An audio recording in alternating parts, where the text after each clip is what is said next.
Yang sangat luar biasa warga kota Surabaya ini, ketika saya meneriakkan Surabaya memanggil, ternyata ada sekitar 3.000 relawan yang menjadi bagian dari penyelesaian COVID-19.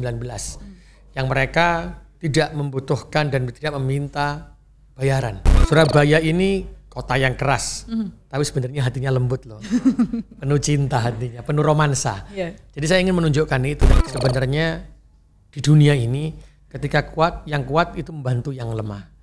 Ketika dia punya kelebihan, dia membantu yang punya kekurangan. Jadi tidak ada yang sempurna. Intinya kembali lagi gotong royong.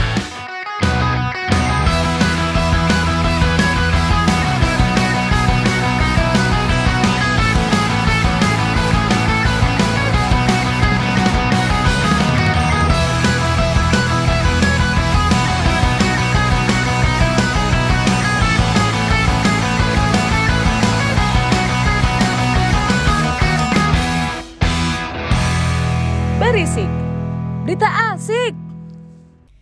Hai Sobat Antara, senang sekali ada Ovi di sini yang menyapa Sobat Antara di Berisik, berita asik. Waduh, kalau berita asik pasti banyak ya. Kita Google banyak nih informasi-informasi keren.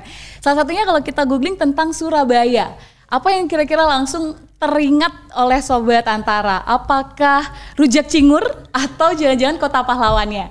Tidak lengkap rasanya kalau kita membahas Surabaya tidak bersama salah satu tokoh langsung datang dari Surabaya. Jujur dari Surabaya ke Jakarta ada Pak Eri Cahyadi selaku Wali Kota Surabaya. Halo Pak Eri. Halo Mbak Ovi. Pengen nyapa sebenarnya pakai bahasa Surabaya loh Pak. Opo kabar rek, bener gak? Opo kabare rek. Opo kabare rek. Ya opo kabare rek. Karena katanya kalau bahasa Surabaya harus tambahin rek ya Pak ya? Iya. Atau ada lagi tuh kalau mau belajar bahasa Surabaya? Jangan yang kasar Pak, nggak bisa sensor nanti. Iya. Kita dia itu biasanya rata-rata di belakangnya tambahin rek. Ya opo kabare rek. Opo kabare rek Surabaya sekarang. Iya. Nah ini pertanyaan semua orang tentu saja. Kalau kita browsing artikel ini Surabaya yang muncul pertama nggak jauh-jauh Pak sama keadaan sekarang COVID. Ya. Apalagi beberapa waktu kemarin ini ternyata data dari Satgas Surabaya juga menunjukkan peningkatan yang lumayan. Ini bagaimana Pak? Sebenarnya ketika kita lihat data itu dari 50 sekarang menjadi 80. Tapi kalau kita melihat peningkatan yang 30 orang dibandingkan dengan penduduk yang 3 juta itu termasuk kecil. Ya. Dan alhamdulillah pergerakan sampai dengan hari ini ketika ada varian baru tapi tetap saja kita bertahan di antara 80, 70 dan 90 begitu. Apa sebenarnya kekuatan kita di sini? Karena kita yang menjaga kota Surabaya ini adalah warganya sendiri. Karena ada Satgas Jogo Kampung dan Satgas-Satgas lainnya. Dan selalu saya katakan kalau ingin Surabaya ini bergerak ekonominya, yang bisa menjaga terhadap COVID adalah warganya. Dan itu yang terjadi sebenarnya. Jadi alhamdulillah dengan varian baru ya cuman sekitar 80. Semoga kami juga berdoa terus dan berusaha berikhtiar dengan seluruh warga kota Surabaya tidak lebih dari angka itu, karena kita selalu level 1 kan, kota terbesar yang pertama level 1 di Indonesia pasti Surabaya. Tapi pencegahan tentu saja seperti kata Pak Eri tadi sudah langsung surat edaran dikeluarkan dalam waktu sangat singkat setelah terjadi peningkatan kasus. Karena mungkin berkaca dari bulan Juli ya Pak Eri di tahun 2021 ya. Itu angka kematian sangat tinggi, bisa saya katakan seperti itu, hingga 200 kalau tidak salah. Satu hari itu? Satu hari ya, per hari Surabaya mencatatkan seperti itu. Ini apakah memang seperti yang Pak Eri sampaikan, warga-warganya yang langsung terlibat atau strategi apa? Jadi tahun 2021 ketika bulan Mei mulai naik dan bulan Juli pada puncaknya, itu saya sadar betul bahwa pemerintah kota tidak bisa berjalan sendiri. Maka membangun kota ini kekuatan warganya harus sangat luar biasa. Disitulah saya meneriakkan dan memanggil Surabaya memanggil. Yang sangat luar biasa warga kota Surabaya ini, ketika saya meneriakkan Surabaya memanggil, ternyata ada sekitar 3.000 relawan yang menjadi bagian dari penyelesaian COVID-19. Yang mereka tidak membutuhkan dan tidak meminta bayaran. Dari 3.000 orang. Tadi ada yang mengangkat oksigen, ada yang menyetir mobil ambulan, ada yang menyetir mobil mayat. Dan itu semuanya bukan dari orang-orang yang menengah ke bawah, dari mulai atas sampai bawah semua ikut berjibaku di sana. Disitulah pengalaman dari COVID itu, kita tahu betul bahwa Surabaya ini sangat kental rasa gotong royongnya, sehingga tidak layak ya. Jika layak kalau Surabaya ini disebut kota keras kepala ketika pertempuran dulu 10 November sampai kita berperang 100 jam akhirnya Jenderal Malabi tewas di Surabaya, tapi sebenarnya gotong royongnya kuat di situ. Berarti gotong royong masyarakat untuk prokes juga kuat ya Pak ya? Nah, setelah itu kita melakukan tracing, kita melakukan testing, kita melakukan treatment, itu kami didampingi oleh masyarakat. Dan masyarakat itu menjaga kampungnya sendiri-sendiri. Nanti kita ketika ada yang sakit atau terdampak COVID, maka warganya yang menjaga rumahnya, menyediakan makanannya. Kita ada yang sapri, ada yang menyediakan, memang satu kampung menyediakan makanan sendiri. Karena yang selalu saya katakan kepada warga, sehebat apapun pemerintahnya, sehebat apapun sebuah kota, itu bukan karena wali kotanya, bukan karena pihak-pihak tertentu. Kota itu akan jadi hebat kalau warganya cinta kepada kotanya dan diterapkan oleh warga Surabaya sehingga turunnya drastis. Dari Juli kalau tidak salah data juga menunjukkan Desember sudah Oktober sudah habis, November sudah berkurang, Desember sudah tinggal cuma beberapa orang gitu. Berarti mungkin ini dapat saya simpulkan sedikit, Surabaya Memanggil masih berjalan hingga saat ini. Saat ini ada yang teman-teman yang sudah masih membantu tapi tidak sebanyak dulu. Karena sudah saya pada waktu selesai kita kembalikan dan hari ini di Surabaya total itu 80 orang. Total yang terdampak positif COVID itu cuma 80 orang. Berarti ketika 80 orang kita masih mampu dengan puskesmas, tapi mereka tetap menjaga kampungnya masing-masing. Itu tetap ada sampai hari ini. Gotong royong dari warga. Betul. Berarti masih berjalan walaupun angka naik, gejala ringan itu mungkin akan menjadi PR di warganya lagi dikembalikan prokes. Kenapa saya mengeluarkan surat edaran? Saya hanya ingin mengingatkan bahwa kebersamaan kita, bahwa gotong royong kita bisa melewati masa pandemi COVID dan kita bisa pertumbuhan ekonomi kita paling tinggi di Indonesia. Jadi yang kalau positif kalau di Indonesia 6, provinsi 7, kita 8%. Ini berarti karena apa? Karena hebatnya warganya, bukan wali kotanya. Betul, wali kotanya sebenarnya hanya mengarahkan sebenarnya. Ibarat wali kota itu kan seperti dirijen orkestra. Dia bukan punya kehebatan, tapi dia bagaimana menggabungkan semua elemen yang ada. Karena buat saya pemimpin yang berhasil adalah pemimpin yang bisa mengajak semua stakeholder, semua elemen untuk bekerja bareng membangun sebuah kota. Dan penanganan COVID ini menjadi salah satu contoh bukti nyata dari bukti warga. Nyata sekaligus pembelajaran. Oke. Jadi kalau orang mau tanya mana bukti nyatanya Surabaya mengatakan gotong royong COVID? Ya, mampu menurunkan ya Pak ya sampai akhir tahun kemarin. Emang warga Surabaya top. Bukan wali kotanya yang top. Nah ini membahas juga karena Bapak tadi juga menyinggung terkait perekonomian. Tentu saja perekonomian ini terdampak oleh COVID. Betul. Akhirnya beberapa artikel-artikel juga muncul untuk membangkitkan perekonomian Surabaya, akhirnya memacu kembali tentang UMKM. Nah ini kalau saya refer ke data saya nih Pak ya, angka kemarin itu BPS mencatatkan sebenarnya di Agustus persentase untuk pengangguran ini ada di angka 9,6, tapi ternyata turun. Ini ada hubungannya dengan UMKM atau seperti apa Pak? Berarti banyak pemberdayaan atau gimana ini? Ya sebenarnya kita gini, sebenarnya mohon maaf ya kalau kita mau bicara terkait dengan kemiskinan itu mudah sebenarnya. Jadi kita punya data by name by address jumlah orang miskin. Contohnya sekarang di Surabaya itu ada sekitar 300.000 KK. 300.000 KK. Berarti Surabaya ini punya program apa? Punya program ternyata pengembangan UMKM seperti yang saya bilang tadi batik. Dan alhamdulillah saya sudah tanda tangan dengan semua pemilik hotel untuk menyediakan sandal hotelnya, sampo, sabun, terus untuk laundrynya disediakan dan wajib dikerjakan oleh UMKM. Mereka sudah sepakat dengan saya. Ini kan berarti kita bisa hitung. Oh ini berapa sih pendapatan? Jadi kita kalau punya prinsip, punya konsep, satu orang dia dapat 4 juta per bulan. Berarti satu orang ini itu harus dapat berapa kerjaan, laundrynya berapa banyak. Tenaganya dibutuhkan. Ini bisa dikonek-konekkan. Nah ini yang saya minta kepada teman-teman satu.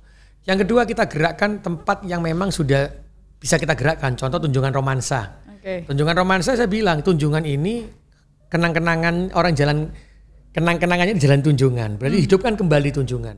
Siapa? Nanti insya Allah ada orang yang seni di sana menampilkan seninya, ada UMKM bergerak dan ternyata di Tunjungan Romansa itu saya sempat kaget juga nggak percaya.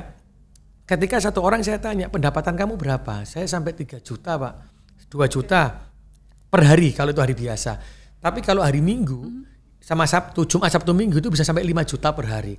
Bahkan yang punya tenan yang besar-besar waktu jalan sama saya, dia bilang, Pak saya jadi UMKM aja kali Pak ya, yang ada di pinggir lah. Di sinilah saya bilang, yo enggak lah karena kamu yang menarik orang. Tapi akhirnya sekarang semua tenan jadi rame. Apa sebenarnya ini? Ini adalah kebersamaan antara yang punya tenan dengan pemberian kesempatan kepada UMKM yang berjualan di depan tempat mereka. Ini kan lagi-lagi apa? Gotong royongnya. Gotong royong benar. Karena ini bukan sebuah persaingan, tapi sebuah saling melengkapi sebenarnya. Nah, ini yang saya terus mancapkan di Kota Surabaya sampai dengan ada sekarang Perahu Kalimas. Ya, Perahu Kalimas ini viral. Sobat Antara mungkin kalau belum lihat harus lihat sebenarnya Pak ya. Viral sekali, bahkan katanya ini siap menyanyi Italia kalau kita bisa lah gitu. Jadi di Perahu Selapajang Kalimas ada yang orang bermain musik, bermain saksofon. Jadi dia menampilkan suasana ketenangan Surabaya. Kalau saya bilang Surabaya ini kota yang keras, tapi sebenarnya hatinya lembut loh, penuh cinta hatinya, penuh romansa. Jadi saya ingin menunjukkan itu dan ternyata ketika di Kalimas orang juga pada kaget loh kok ada saksofonnya. Jadi kan tenang hati ini. Oh ada musiknya, tapi kita mau lihat lagi ada UMKM yang jualan di perahu-perahunya. Dan saya ini terus terang ingin menggerakkan UMKM. Selain itu juga terkait dengan anggaran APBD Kota Surabaya. Ya, itu saya sampaikan kalau APBD ini bisa diambil oleh UMKM dan dipenuhi oleh UMKM, ya harus UMKM lah yang mengerjakan. Contoh UMKM ini bukan hanya pembuat kue, tapi penyedia pasir, penyedia paving. Ketika dia mengadakan membuat aplikasi itu sebenarnya UMKM. Tapi orang sekarang dipikirkan itu adalah UMKM itu pembuat kue. Ini yang saya merubah mindsetnya mereka, saya rubah bahwa ini bukan, kamu bisa jadi lebih besar dengan ini. Nah, ini yang kita lakukan. Dan alhamdulillah pergerakan ekonominya sudah meningkat. Sudah mulai meningkat sejak tahun 2021 loh. 2020 kita terkontraksi minus 4,8. Tahun 2021 waktu besar-besarnya angka COVID yang meninggal juga banyak. Ekonomi kita satu Indonesia paling tinggi. Nah, ini kan berarti sebenarnya apa? Ekonomi kerakyatan itu harus dijalankan. Kembali lagi dan ini tahun 2023 saya semakin tertantang karena saya nyobanya di tahun 2021. Tahun 2022 saya tingkatkan.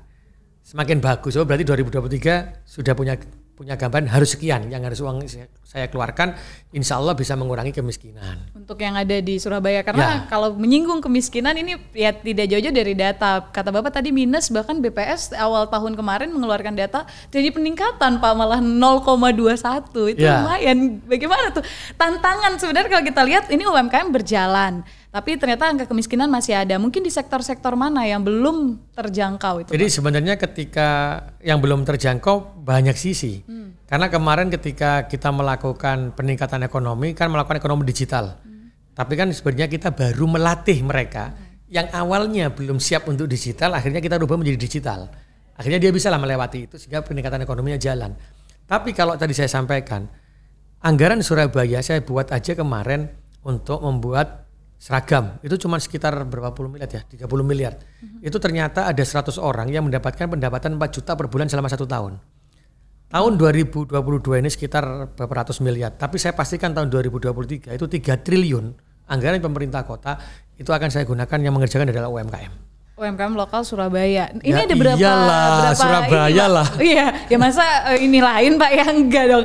Nah, ini pertanyaan saya adalah mungkin berapa ada UMKM yang aktif dan rata-rata bergerak di industri apa? Kita melakukan pengembangan UMKM itu melalui digital, kita namakan e-peken. E-peken. Jadi orang mau jual batik, jual bahan pokok itu ada di e-peken. Kita bisa mengontrol yang namanya UMKM dan di sana ada 753 UMKM yang bergerak di sana dan e-peken ini sangat luar biasa karena pergerakan sampai dengan bulan Mei saja sudah 11 miliar. Perhatikan pergerakannya sangat luar biasa dan ini akan kita genjot terus.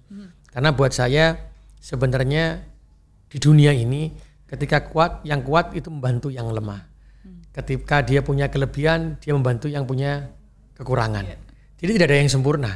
Tapi yang tadi ketika dari sisi harta dia punya dari sisi ilmu yang lebih tinggi, yang melengkapi. Dan itu yang saya minta bagaimana e-peken ini terutama di ASN ya, bagaimana dia bisa belanja melalui e-peken. Saya cuma menggugah pikirannya, menggugah hatinya bahwa sebagian dari gaji kamu yang kamu terima termasuk tunjangan itu yang besar itu adalah sebagiannya punya fakir miskin dan kaum duafa. Jadi kamu harus berbagi. Alhamdulillah mereka sekarang belinya di UMKM. Meskipun pertamanya agak maksa-maksa sedikit sih. Agak misah-misah ya. Awalnya gitulah. Tapi lama-lama Muncul anak seperti kemarin saya menembus 729 ijazah anak SMA. Itu dari uang zakat. Zakatnya dari mana? Dari ASN. Makanya ketika pertama kali saya menembus ijazah, saya sampaikan saya terima kasih kepada seluruh ASN Kota Surabaya. Ini tolong dilihat. Dari zakat yang diberikan itu bukan untuk saya. Tapi mereka membantu orang yang tidak mampu. Pahalanya kembali lagi ke mereka kan, bukan untuk saya kan. Benar. Nah, saya sampaikan kepada mereka, iki loh. Kalau sudah mereka itu memberikan zakatnya, memberikan bantuan, maka rahmatnya Gusti Allah yang turun, bukan azabnya. Kekuatan ini yang selalu saya mancapkan. Selalu mendapatkan solusi-solusi sebenarnya untuk mengatasi permasalahan yang ada di Surabaya ya Pak? Karena zakat ini 5 miliar loh sebulan. Dan itu bukan angka yang kecil sebenarnya. Apalagi kalau bisa membantu mereka yang benar-benar membutuhkan. Betul. Salah satu yang membutuhkan ini saya juga tertarik adalah program padat karya yang dimiliki oleh Surabaya, di mana lahan-lahan pemerintah ini digunakan untuk membuka lapangan pekerjaan. Konsep itu Pak dari mana? Ini kan harusnya biasanya bisa disewakan atau seperti apa? Saya berpikir begini, pemerintah itu hadir untuk umatnya, untuk warganya. Berarti pemerintah dalam keadaan rugi itu harus untuk kepentingan rakyat boleh diutamakan. Rugi apa maksud saya? Ketika saya punya aset, bisa saya sewakan. Tapi apa yang didapatkan oleh warga saya? Tapi kalau aset ini saya bangun untuk cuci mobil, untuk laundry, yang bekerja masyarakat saya, dia tidak perlu sewa. Karena itu tugasnya pemerintah, kewajiban pemerintah mengurangi kemiskinan. Maka pemerintah harus menyediakan dong lahannya. Jangan hanya untuk mengambil untung saja yang saya ambil. Tapi apakah semuanya diberikan kepada MPR? Tidak. Tapi kalau ada yang mau berinvestasi di Surabaya menggunakan lahannya pemerintah kota untuk saya BOT-kan atau sewa, silakan dengan catatan yang kerja orang Surabaya semua. Kalau selama tidak mau ya pergi saja dari Surabaya karena ini buat orang Surabaya. Ini yang saya lakukan dan ini untuk memberikan ke warga Surabaya, jangan pernah hanya memintalah bantuan sosial saja. Tapi harus berjaya di kota sendiri. Ya sebenarnya. berjaya tapi dengan apa? Dengan usaha. Jangan hanya di kotanya sendiri terus hanya minta bantuan begini. Kan enggak. Tuhan tidak akan pernah merubah nasib kaumnya kalau namanya tidak mau berubah. Kasih usaha. Gitu. Saya setuju. Sampai akhirnya usaha-usaha juga ingin memunculkan 1.000 startup. Ya betul. Di akhir sekarang tahun udah mulai kemarin. Ini sudah mulai apa sudah 1.000? Artinya 1.000 lebih. Kalau saya yakin sudah hampir 1.000 ya, karena sudah banyak. Karena teman-teman Surabaya dari kita juga tidak hanya mengandalkan aset pemerintah kota. Ada yang sudah mulai ekspor. Jadi contohnya sekarang kami juga kolaborasikan. Ada teman-teman HIPMI yang sehari ini sudah punya ternak sapi, ternak domba yang dikirim ke Uni Emirat Arab sama Qatar. Dan disitulah pemerintah kota berkolaborasi. Berkolaborasinya dengan apa? Kalau mau kita kirim dombanya, otomatis makanannya kan sudah terpetakan kan. Makanannya harus ini, modelnya ini, yang tahu kan dari teman-teman HIPMI. Makanya saya ayo kita buat lahan, dombanya taruh di sana, yang kerja masyarakat Surabaya, tapi kerjasama dengan dia, bagaimana memberikan makanannya, yang ekspor dia juga, karena channelnya ke dia. Apa catatan di sini? Pemerintah tidak bisa jalan sendiri. Pemerintah butuh kolaborasi sehingga sinergi kuat, maka Surabaya jadi hebat. Waduh, ini kalau saya ambil jargon-jargonnya sebenarnya banyak sekali ya Pak. Sampai saya nggak bisa menghafalkan satu persatu. Tapi mungkin kalau kita membahas tentang ini akhirnya berkembang adalah tentang teknologi. Mungkin yang menjadi tantangan terbesar adalah merubah mindset seperti kata Bapak tadi. Ini butuh proses lamakah di masyarakat itu sendiri untuk bergerak akhirnya go digital, bisa dikatakan seperti itu? Jadi sebenarnya tergantung dari kita ya. Pemerintah ini kan selalu mengatakan go digital, mengatakan UMKM, tapi sebenarnya kita melakukan hal itu apa tidak? Ketika kita melakukan hal itu dan kita bersamaan dengan masyarakat dan masyarakat bisa membuktikan bahwa itu mendapatkan peningkatan per kapitanya, maka secara otomatis dia akan bergerak.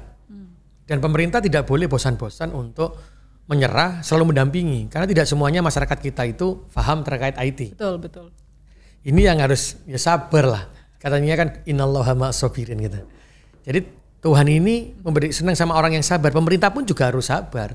Tidak semua kemampuan masyarakatnya itu memiliki pendidikan yang tinggi. Dan itu yang langsung kita dampingin. Dan kita dampingi seperti UMKM setelah go digital, pakai aplikasi, pakai elektronik, pendapatannya yang semula 1.000 sekarang bisa jadi 3 kali lipat, 4 kali lipat. Ya ini akhirnya mereka oh iya ya, itu baru jalan. Berarti masyarakat memang sebenarnya bisa saya bilang warga Surabaya ini kooperatif pasti, iya. Karena mereka langsung bergerak, langsung mau mengikuti seperti itu ya Pak. Ada yang juga nggak mau juga lah. Ya pasti akan ada, tapi ya itu mungkin sepersekian persen karena akhirnya menunjukkan dampak yang signifikan. 15 bulan Pak baru menjabat, perubahan-perubahan besar kalau misalnya saya dapat katakan seperti itu. Tapi masih ada tantangan-tantangan dari untuk terkait permasalahan kemiskinan khususnya. Karena saya berpikirnya kalau itu yang di Surabaya MBR, maka di tahun depan saya berpikirnya maksimal ya, tahun depan itu saya berpikirnya dari MBR tadi itu yang 350.000 KK, setiap KK itu pendapatannya harus 7 juta. Saya itu baru ada kepuasan tersendiri. Karena apa? Saya melihat potensi kita tuh besar.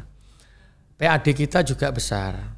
Kekuatan legislatif kita juga sangat luar biasa untuk kepentingan umat. Kalau kita itu bisa bersama-sama bersinergi memberikan pekerjaan-pekerjaan, maka teman-teman keluarga kita yang masuk MBR itu pasti saya yakin bisa mendapatkan pendapatan 7 juta per bulan. Nah ini butuh kebersamaan. Nah ini tantangan saya sampai ke sana. Karena apa? Sebenarnya ada kemiskinan, ada kejahatan, terus karena ada gizi buruk, ada apapun itu disebabkan karena apa? Karena kemiskinan. Kemiskinan disebabkan karena apa? Karena pekerjaan. Ketika mereka ada pekerjaan, ada penghasilan, maka kemiskinan ini hilang. Maka yang namanya gizi buruk hilang, kejahatan hilang. Ini yang mau saya terapkan di Surabaya. Mungkin. Dengan gotong royong yang diajarkan Bung Karno kepada kita, dengan 5 Pancasila, dengan sila-silanya. Kalau saya selalu mengatakan gini Pak, ada sila 5. Ada yang pertama, ini sila ini Bung Karno menciptakan Pancasila, menemukan Pancasila dengan sila-silanya ini berhubungan dengan agama. Kalau saya kebetulan agama Muslim ya, saya yakin semua agama sama. Ada sila ketuhanan yang Maha Esa. Kalau kita hubungkan sama agama ajaran Islam itu maka wa ma khalaqtul jinna wal insa illa liya'budun. Tidak kuciptakan jin dan manusia kecuali beribadah kepadaku. Berarti apa? Tuhan. Ketemunya Balik Tuhan. lagi ke Tuhan. Terus ketemu lagi yang namanya kemanusiaan yang adil dan beradab. Berarti kalau dalam agama Islamnya lam yaskurin nasma lam yaskurillah. Siapa manusia yang bisa berterima kasih kepada manusia lainnya, itu tandanya manusia yang bersyukur kepada Gusti Allah Tuhan yang Maha Esa. Berarti apa? Kemanusiaan ketemu. Kembali lagi ke. Berarti tangga saling membantu. Kalau 3 persatuan Indonesia berarti ada hubul waton minal iman. Cinta negara adalah sebagian daripada iman. Nanti yang lainnya banyak lah nanti kita. Nanti kita jadi ini. Berarti apa? Sebenarnya ini hubungannya dengan agama. Berarti apa? Ketika kota itu mau menjadi makmur, maka jalankan akidah agama dengan kuatkan dengan kekuatan Pancasila kita, maka semuanya akan selesai. Betul, karena kita satu sebenarnya Pak ya. Kalau tidak bersatu ya tidak akan. Akhirnya dari sila kelima ini dengan semua yang hubungan dengan agama Islam tadi, ayat-ayat tadi apa hubungannya? Gotong royong, saling bantu-membantu. Akhirnya hubungannya hablum minan nas. Untuk mencapai mimpi kita bersama juga bagaimana memajukan satu kota dan nantinya bisa memicu kota-kota lainnya juga, kabupaten lainnya yang ada tentu saja di Jawa Timur. Nah ini menariknya adalah kalau melihat Pak Eri sendiri sudah menangani seperti apa kemiskinan, lalu juga meningkatkan UMKM, bahkan menurunkan angka pengangguran. Berarti nanti PR ketika kesini angka pengangguran harus sudah bisa di bawah 5% ya Pak ya? Oh harus. Kemiskinan juga Pak. Harus. Karena saya sudah mengatakan seperti itu, sehingga kenapa saya mengatakan setiap aset digunakan untuk MBR atau pengangguran, karena ini tugasnya adalah untuk mengurangi pengangguran dan kemiskinan. Ya. Nah ini juga yang menarik adalah karena dari pemerintahan Surabaya sendiri ini kembali ke Go Digital tadi sudah memberikan fasilitas bisa saya bilang Pak ya untuk warganya supaya memberikan pengaduan yang terintegrasi. Jadi di pemerintah kota Surabaya itu ada namanya aplikasi Wargaku. Jadi situ ada lagi aplikasi Sayang Warga. Kalau Sayang Warga ini semua data. Semua data warga kota Surabaya. Yang masukin siapa? Kadernya Surabaya. Orang-orang sendiri, orang dari setiap RT yang masukin. Kenapa saya minta begitu? Karena biar dia tahu kondisi RT-nya, dia cinta sama kondisi RT-nya, sehingga saya bisa memberikan anggaran yang tepat sasaran. Juga ada yang pengaduan. Nah, ketika ada pengaduan, maka di situ harus dijawab 1 kali 24 jam oleh pejabat pemerintah kota. Kalau dalam 1 kali 24 jam, maka dia tidak menjawab, maka itu akan lari ke akun saya. Ketika akun saya, maka secara otomatis dia akan terikat lari dengan kontrak kinerjanya mereka. Kalau sudah terikat kontrak kinerjanya mereka, maka dia bisa dicopot dari jabatannya tanpa saya harus marah. Berarti memang sudah terstruktur dan itu maka dari itu penanganan bisa saya katakan lebih cepat. Ya, itu yang memang saya lakukan. Tapi seperti itu apa puas tidak? Karena nanti mulai Jumat besok itu setiap jam 1 sampai jam 4 mulai dari lurah, camat, kepala dinas itu dia tidak boleh ada rapat, tidak boleh ada kegiatan Satu, pintunya terbuka untuk bertemu dengan warga secara langsung. Baik, ini berarti ada pertemuan-pertemuan yang memang dibuat untuk warga jadi sendiri. Warga yang ketika berkeluh kesah pun dia kan masih banyak, aku nggak bisa ketemu lurahnya. Lewat aplikasi hari ini bisa bertemu, dan mau marah-marah, mau menyampaikan sesuatu, harus ada solusinya. Dan setiap Sabtu jam 8 sampai jam 12 warga Surabaya mau ketemu saya bisa langsung di Balai Kota. Langsung menyampaikan apa yang keluhan-keluhan itu. Disitulah saya ingin mengajarkan bahwa yang namanya pemerintah itu harus berani berhadapan dengan siapapun dan memberikan solusi. Kalau pemerintah tidak pernah bisa memberikan solusi, tidak bisa memberikan, tidak komunikatif, ya jangan pernah jadi bagian dari pemerintah. Betul, tapi kalau misalnya ada warga mungkin yang tidak sempat datang, ini bisa ternyata menghubungi call center 112. Bisa,112. Kemarin saya sempat lihat juga bagaimana penanganan call center 112 ini yang luar biasa banjir Pak. Jadi ada di sekitar 4 atau 5 titik, itu teratasi dalam waktu kurang dari 1 jam dengan pengaduan 112. Betul, jadi kita kan sebenarnya saya tuh selalu nyampaikan ke teman-teman, Lurah Camat, tolong pantau seluruh wilayahnya. Karena apa? Hari ini curah hujan jauh lebih tinggi. Dulu pada waktu saya merencanakan, kebetulan saya kepala Bapeko. Dulu kita sudah memasang semua pompa. Tapi setelah berjalannya waktu kita copot pompa itu untuk menggunakan gravitasi. Tapi ketika curah hujan yang lebih tinggi lagi, maka tidak mampu, harus saya pasang pompa lagi. Saya butuh waktu. Gitu. Nah disitulah saya minta teman-teman camat turun. Ternyata kalau dia tidak tahu, saya minta kepada warga untuk lapor kepada 112. Disitulah warga lapor. Ketika lapor maka kami segera menurunkan mobil pemadam kebakaran di sana. Bukan untuk memadamkan kebakaran, tapi untuk sedot air banjirnya maksudnya. Kita bantu keluar, kita bantu buang ke sungai. Karena apa? Sekarang musimnya rob, pasang. Betul. Kemarin di daerah Pandugo itu juga sama. Ada orang kok banjir Pak? Iya karena orang mau masuk ini lari mau masuk ke sungai udah nggak bisa. Mau masuk ke laut nggak bisa. Berarti satu-satunya jalan apa? Dibantu dengan pompa. Pompa juga maksimal, pompa di ujung. Tapi yang di jalan sini kan masih lama. Kita pakai mobil PMK kita bantu buang. Dan itulah insya Allah kalau sudah seperti itu cuma 1 jam itu sudah bisa selesai. Dan itu permasalahan-permasalahan yang teknis yang akhirnya tertangani dengan cepat dan tepat sasaran. Obrolan yang sebenarnya menarik Pak, jika membahas Surabaya karena tidak ada habisnya kalau kata saya. Tapi apa daya Pak, waktunya juga harus dipisahkan. Nanti kita mungkin bikin episode-episode selanjutnya ya. Jadi kita yang akan main ke Surabaya mungkin untuk melihat main ke Surabaya jadi dilihat. Oh UMKM-nya yang mana aja nih. Oh Surabaya udah berubah nih, ada Tunjungan Romansa sama Susur Kalimas. Nah, nanti ada yang lainnya deh. Tapi tunggu tanggal mainnya. Iya, bocorannya sih akhir tahun ya Pak. Berarti akhir tahun tim Antara akan bermain dan berkunjung ke Surabaya. Mohon doanya. Dan mungkin terakhir dari Bapak, jika ingin ada yang disampaikan, silakan Pak. Saya ingin menyampaikan kepada seluruh warga kota Surabaya khususnya, membangun kota ini tidak bisa diberikan kepada hanya pemerintah. Tidak bisa diberikan pada pihak-pihak tertentu. Tapi ketika ingin kota ini maju, makmur, ketika ingin negara ini makmur, maka yang mencintai dan menjaga kota ini adalah warganya. Sampaikan semuanya kepada pemerintah sehingga pemerintah bisa memfasilitasi dan memberikan solusi.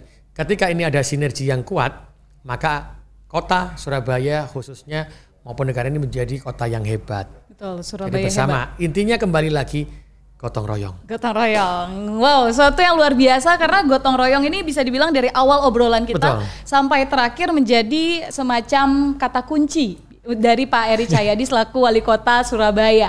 Dan Sobat Antara jangan lupa jika ingin atau tergugah atau bisa dibilang mencontoh lah apa yang dilakukan oleh Surabaya, kita bisa mulai dari skup yang paling kecil yaitu adalah gotong royong di masyarakatnya. Semoga obrolan ini tentunya bermanfaat dan bisa menginspirasi Sobat Antara semua. Terima kasih sudah menyaksikan episode Berisik kali ini dan jangan lupa untuk saksikan episode-episode lainnya di podcast Antara, lalu juga ada di YouTube channelnya Antara, Antara TV dan portal antaranews.com.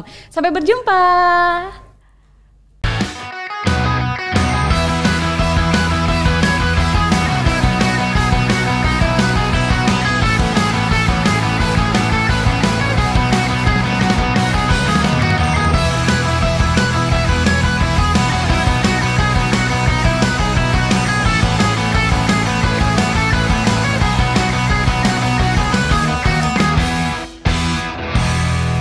Berisik, berita asik.